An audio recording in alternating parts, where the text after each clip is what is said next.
Hi guys, welcome back. This is Jen with Turquoise, and we are going to do a wine chat today with Megan Hughes from Barnard Griffin. So, if you guys have been into Turquoise, you know Barnard Griffin is one of my favorite wineries. This is my hometown wine. I kind of grew up with this wine. This is one, if you've had our Rob's Red Blend, we have on our menu very regularly. So, I'm really excited to introduce you guys to Megan and learn more about Bernard Griffin. Thank you for having me today. Absolutely. Yeah, go ahead. Oh, I would love to start with the history of Bernard Griffin because I do think this is such a cool story. Um, Megan obviously is very young. Bernard Griffin is not. So, if you wouldn't mind, Megan, tell them a little bit about the history of your family's winery, how long you guys have been going in Washington State, and then when you came into the picture. Yes, thank you. I think it's just the eye patches that make me look younger than I am. I'm a Washington born and raised, but I was raised by two Californians. So both my parents grew up in California. My mom from the small winemaking village of Modesto, and my dad from Martinez. And they met at UC Davis, where my dad was getting his fermentation science degree. And he always thought he'd be a winemaker in, the Sonoma area, which is basically where he was raised in the wines he knew. But then Washington, kind of at that same parallel in the 70s, was kind of starting planting vineyards. And there were a couple wineries up here that knew how to grow grapes or were learning how to grow wine grapes, but didn't have winemakers. And so where do you go when you want a winemaker, a young winemaker, is you go down to California. So there were a lot of people from Washington that were starting to grow grapes that came to California, and basically found winemakers. And he was one of those. And so he came up here in the 70s and started making wine for Preston, and then kind of grew his name and his career, and then opened up Barnard Griffin in 1983, which was when our first AVA, the Yakima Valley, was established. And so they kind of grew together. And he always thought he'd make wine in Washington for a few years and then go back to California. But I kind of view it as like every year he chooses Washington. He chooses to stay in this climate and chooses the wine that this area can make. And so I got to grow up learning the science of wine and learning the, respect for the vineyard and agriculture. And wine kind of chooses you. And at this point, I'm qualified to do nothing else. So I obviously grew up in it and then went to Washington State University and got my viticulture and enology degree, and have been at Barnard Griffin now for 15 years. Wow. Okay, that's super cool. And I also love wine chooses you. I think that is like so true. There's just something so special about wine. It's such a unique product. It's such a unique thing because it connects people in such a fun way that nothing else really does that. So that's cool because whether you're a winemaker or just somebody who loves it and wants to share it and tell stories, like I agree, it just chooses you.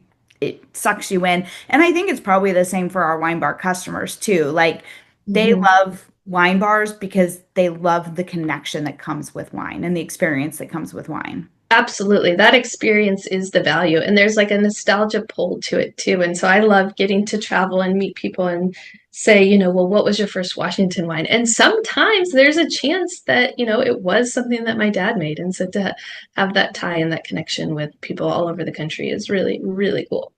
Very cool. Yeah. So you said you guys started in 1983. That's Mhm. the very beginning of kind of the wine story of Washington State. So that's cool. Also, it's amazing to think it's still so young. Yes. To me, still feels like it was not that long ago. And you're right. It's like, so my dad's the longest tenured winemaker, and he's only had 44 vintages, maybe 45 now. And it's like, think about anything that you think you're really good at. Like you've made your favorite meal more than 45 times. You've driven the same path to work 45 times. You might have vacationed at, the same spot. It's like all these things that we do, and yet 45 is a whole career and a whole legacy, and still like there's so much to learn, there's so much to explore there. It's like to be a master at something, you kind of think about how many times you really get to do it. Yeah, that's super cool. And I also just wanted to call out, you said your dad is the longest tenured winemaker in Washington State. Yes, they call him the Godfather, or not the Godfather, the Dean of Washington wine. Dean of Washington Wine. That's fantastic. And what a Yeah. cool thing to be able to say.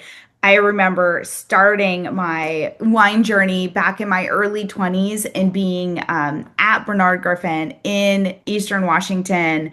And actually, that was one of my first like tasting experiences, was over in that area, like for the first time trying new vineyards and learning about it. So Yeah, how I cool. kind of grew up there too.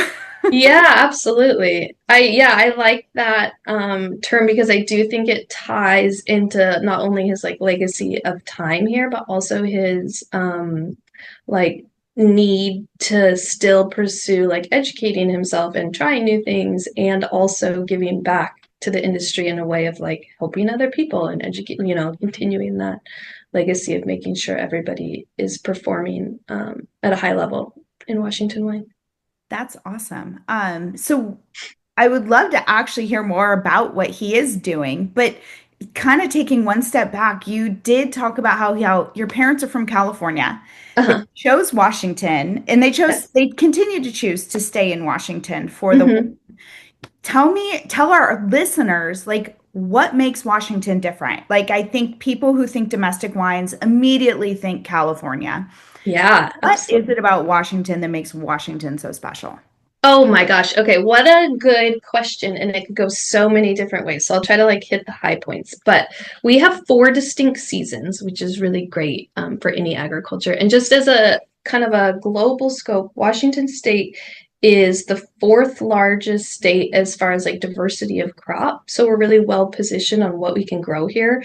We're the largest producer of raspberries, of hops, pears, apples, and not wine grapes yet, but it's like really points to this like kind of perfect climate for fruit and for agriculture. We're also the first in spearmint, which I actually didn't know for a while, but you can smell it when when you're driving around.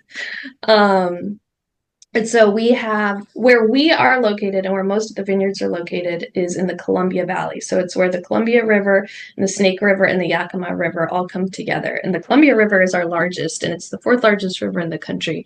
So when you're thinking about like sustainable places to grow any sort of agriculture, one thing you should be focused on is water.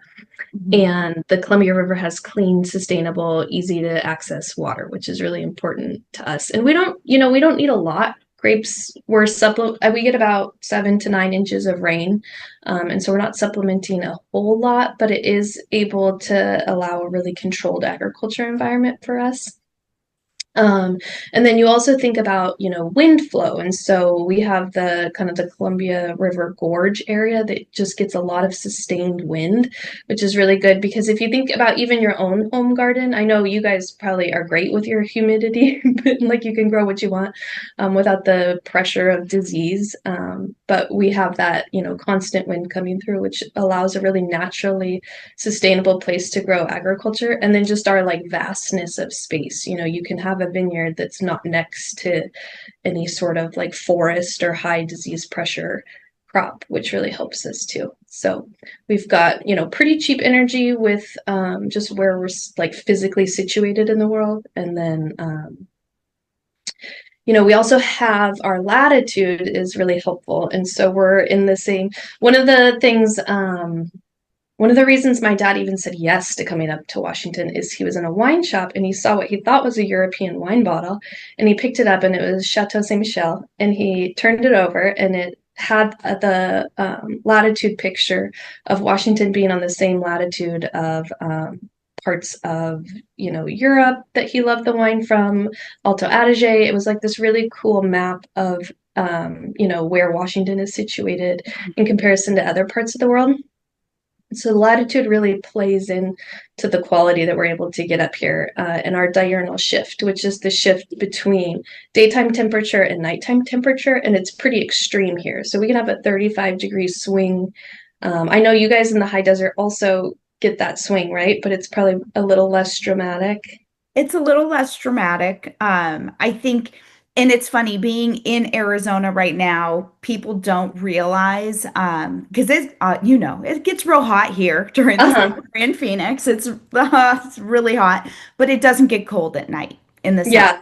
And I don't think people really understand that the regions that you're growing wine in Washington, people always think Seattle, right? You're not Hmm. talking about the rain and the cold and all of that. It's so different on the eastern side of the mountain, and it truly is desert, but with a diurnal shift that gives you cool evenings. Yes, totally. Yeah, that's a really good point. And I don't even know if I would have thought to bring it up just because like I am in the desert. And so when you're in Seattle, you've gone the rain, so we're in what we call a rain shadow. And so the rain travels, from the ocean, it hits the Olympic Mountains, and then anything that's left over keeps going and hits the Cascade Mountain Pass. And so by the time it gets to us, we're in what they call a high desert. So pretty close. No forests here on my side, which is really good for, fire and smoke prevention, because there's no trees to burn. But yeah, that diurnal shift really helps as far as what you guys end up seeing in the glass because we're able to maintain acidity